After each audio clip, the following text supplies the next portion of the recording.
Now let us see the persistence of storage in deployments, and after that the same thing in stateful sets.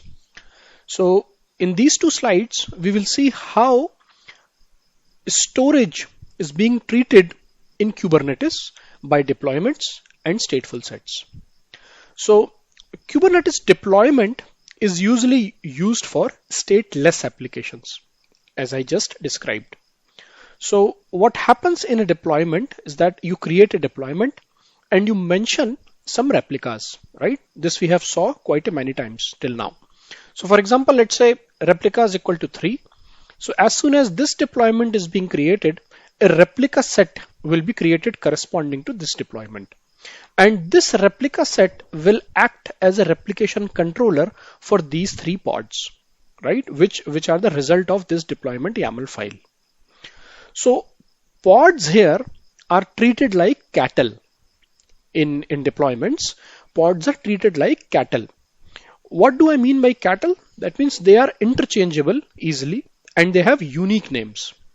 So remember that whenever you create pods via deployments, they will have unique names, right? They have some random unique identifiers at last, right? 12AB, 43BQ, 56JF, something like this. And why I say they are interchangeable?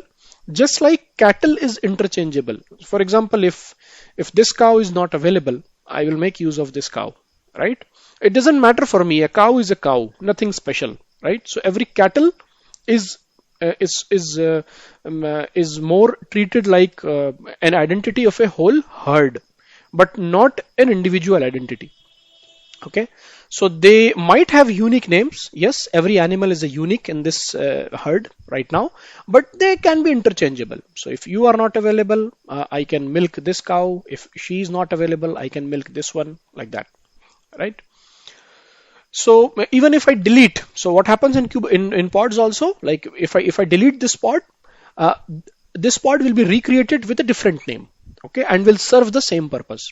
So that's why pods are treated like cattle in deployments. So the deploy pods will share the same volume. This is also one of the important concept. If I create a PV and a PVC with the volume, with the deployment, what will happen?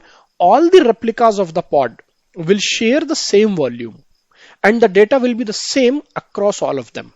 Okay. So this is the concept of PVC in case of deployments. Okay.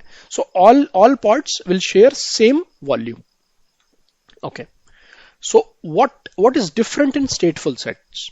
In stateful sets, stateful set is usually used for stateful applications, right? As we understood.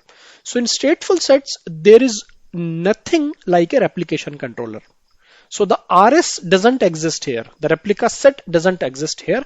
However, the parameter number of replicas still exist. So in the stateful YAML set, I also define the replica number. Okay, if I define replica equal to 3 pods will be created here also.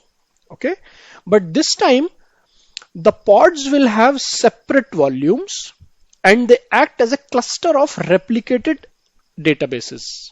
Okay, so in this kind of object, stateful set, every pod will have a separate volume, PVC1, PVC2, PVC3, although the data will be same in all these 3 volumes.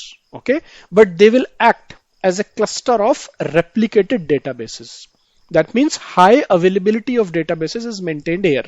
The redundancy is maintained here.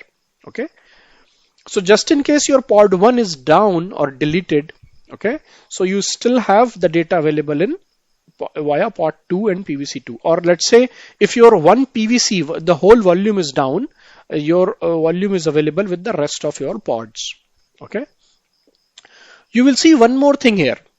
Here pods are treated like pets, not like cattle. That means every pod is treated specially, just like we treat pets specially, right? So each pod has a persistent identifier that it maintains across any rescheduling, and pod names are in sequential order. Okay, so the difference here is the naming of pods, it will be in sequential order, like pod 1, pod 2 and pod 3. It will not be a randomly generated unique ID, as was the case of deployments. In deployments, pods have random unique IDs, but in stateful sets, pods have uh, sequential naming order. Okay, pod 1, pod 2, pod 3. And why is it so?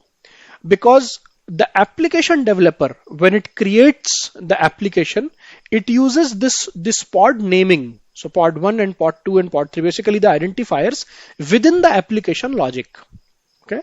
The stateful apps use persistent identifiers for volumes and pods within the application logic. That means within their code. They use the pod naming also, numbering also. Okay. Which they cannot use in case of deployments, because deployment has unique names, random names.